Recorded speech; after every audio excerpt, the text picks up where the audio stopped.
Donc bonjour, aujourd'hui on va parler d'une stratégie en scalping. Donc le scalping, une des façons de trader le marché qui est le plus efficace et qui dure le moins longtemps.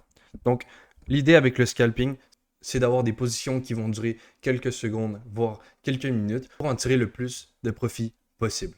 Donc par exemple, on va avoir des trades qui vont durer quelques minutes, donc 10 minutes, 15 minutes, pour aller chercher des montants comme par exemple 100 euros, 1000 euros, 10 000 euros par trade. Quand on va trader en scalping, on va vouloir trader le marché avec des bougies de 30 secondes ou de 1 minute. Pour que la stratégie fonctionne, il va nous falloir un marché extrêmement volatile. Donc, si vous voulez savoir un peu c'est quoi la volatilité, c'est comme si on prendrait par exemple un surfeur, s'il arrive sur un marché avec aucune vague, ben, il n'y aura pas, il y aura pas beaucoup d'opportunités pour prendre des vagues. Et si par exemple il va dans la mer ou qu'il y a extrêmement de vagues, il va toujours trouver plein d'opportunités. Ça va être la même chose en trading. Donc, on va vouloir aller vers un marché qui est beaucoup plus volatile pour avoir des marchés qui nous donnent plus d'opportunités. Donc, on va vouloir une paire volatile et une session volatile. C'est quoi les sessions en trading? Donc, on va avoir la session asiatique, on va avoir la session d'Europe et on va avoir la session américaine. La session la plus volatile d'entre les trois, ça va être la américaine. Donc, avec la stratégie, vu qu'on veut le plus de volatilité possible, on va les prendre une des paires les plus volatiles avec une des sessions les plus volatiles. Donc, on va vouloir trader justement l'or, le Nasdaq ou le S&P 500 sur la session US. Et il faut bien retenir que cette stratégie est déconseillée pour le Forex. Donc, on va vraiment privilégier que ce soit la bourse ou les matières premières. Donc, on se retrouve directement sur le gold. Donc, la paire avec la stratégie qui est la plus rentable à cause des gros mouvements de marché qu'on peut obtenir sur cette paire. Donc, dans le marché, il faut retenir qu'on a des marchés haussiers et on a un marché baissier. Et nous, avec la stratégie, on va vouloir trader avec le momentum. Donc, si on analyse que le marché est un marché haussier actuellement, on va vouloir prendre des achats. Et si le gold actuellement est baissier, on va vouloir prendre des ventes. La raison qu'on va vouloir trader avec le momentum, c'est pour nous donner plus de probabilité de chance d'aller toucher notre take profit, donc avoir un meilleur win rate. Et on peut se permettre d'avoir des entrées beaucoup moins précises en gardant le même win rate. Donc, une des confluences qu'on va vouloir ajouter à cette stratégie, ça va être la concordance entre deux time frames. Donc, la plus petite, la 1 minute, et on va utiliser la 4 heures.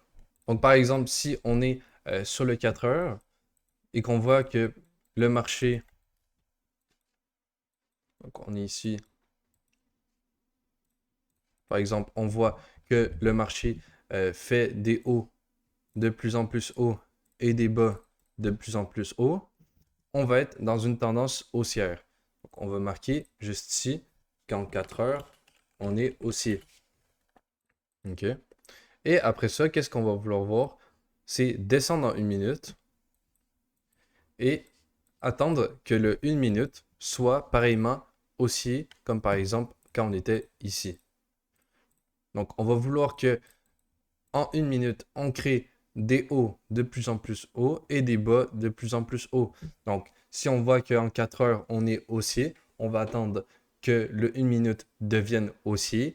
Et si on est en 4 heures et on voit que c'est baissier, on va attendre que le 1 minute soit baissier. Parce qu'on veut vraiment que ces deux time frames-là soient coordonnés ensemble. Donc maintenant, on sait qu'on doit trader avec la tendance, avoir une concordance entre ces deux time frames. On sait qu'on doit trader le marché US et le gold pour la volatilité. Donc la seule chose qui nous manque, ça va être de trouver un point d'entrée. Donc par exemple ici, on se retrouve en 4 heures. Donc justement, on remarque qu'on fait des hauts de plus en plus hauts et des bas de plus en plus hauts. Après ça, quand on se retrouve en 1 minute, on peut remarquer la même chose. Donc on va avoir un marché qui va être haussier, donc des hauts de plus en plus hauts et des bas de plus en plus hauts. Et pour trouver nos entrées, on va utiliser, donc pour notre point d'entrée, on va utiliser le 0, le 0,62, le 0,786 et le 1.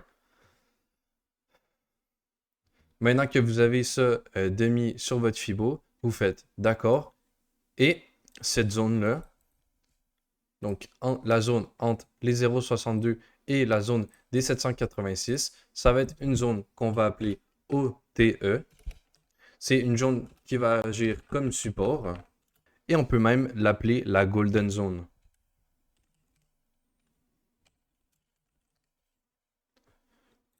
Donc, si on est sur un marché haussier, elle va servir de support. Et si on est sur un marché baissier, elle va servir de résistance.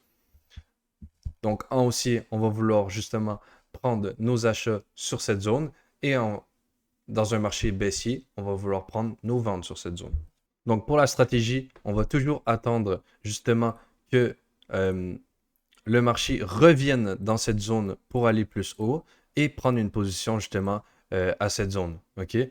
Si on remarque cette zone, mais que le prix ne vient jamais retracer dedans, par exemple, on revient juste ici, on ne prend pas de trade. Donc, il faut se rappeler qu'on est sur le gold, on veut la concordance entre les time frames sur le marché US et on veut aussi justement trouver un momentum de marché et attendre le retracement dans l'OTE.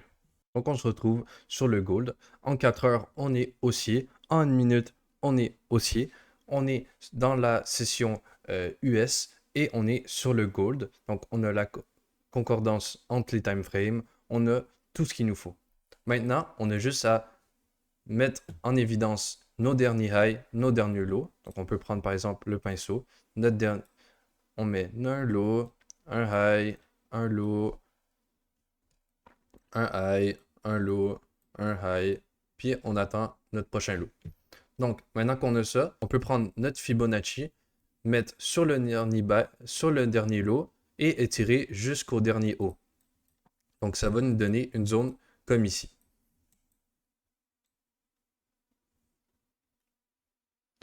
Ensuite, on peut marquer avec un rectangle notre Golden Zone, notre zone d'OTE. OK? Donc, qu'est-ce qu'on va attendre maintenant qu'on a nos concordances, on a le fait qu'on est sur le gold, on a la volatilité de marché. On va simplement attendre que le prix revienne dans cette zone.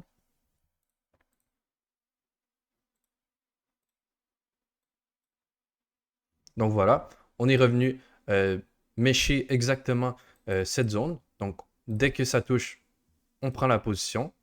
Et moi, j'aime bien justement en trading la jouer super safe. Donc je place mon stop loss au 1 du Fibonacci, donc au dernier bas.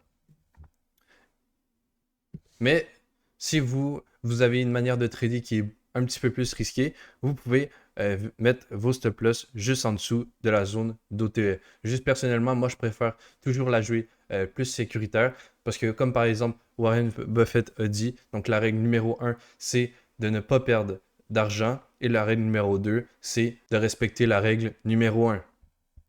Donc moi je place mon stop loss au 1 du Fibo et vous n'allez qu'avoir quelques secondes pour rentrer dans le trade. Okay? On est sur des bougies de 1 minute. Donc, dès qu'on touche, on prend le trade et on a juste quelques minutes pour placer notre stop loss et notre take profit.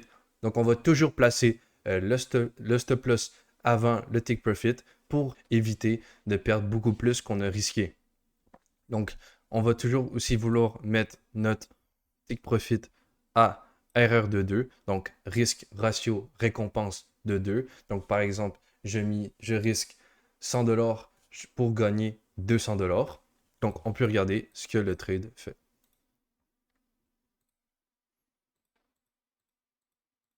Et voilà, on vient exploser ce take profit. Une autre règle que vous pouvez ajouter dans votre journal, c'est que dès que le prix va closer en haut de la zone du 0, on va pouvoir mettre notre SL, donc notre stop loss, au point d'entrée. Donc, c'est soit si le prix redescend ici, vous allez couper à 0$ de générer, 0$ de perdu, ou le prix va aller finir sur le take profit. Mais comme par exemple, dans cet exemple-là, on est juste venu exploser le take profit sans juste closer, ranger ici un peu, etc. Donc, ici, on est juste venu l'exploser. Une des raisons pourquoi je mets justement mon stop loss ici, c'est que si par exemple le marché vient liquider mon stop loss ici et repart à la hausse, je vais pouvoir profiter de ce mouvement. Alors que s'il vient liquider ces deux zones, il y a énormément beaucoup de probabilités que le prix fasse juste redescendre en tendance baissière par la suite. Cette stratégie a plus de 70% de win rate sur le gold testé sur 3 ans. Donc, j'espère que vous avez apprécié cette vidéo et on se retrouve dans la prochaine. Ciao!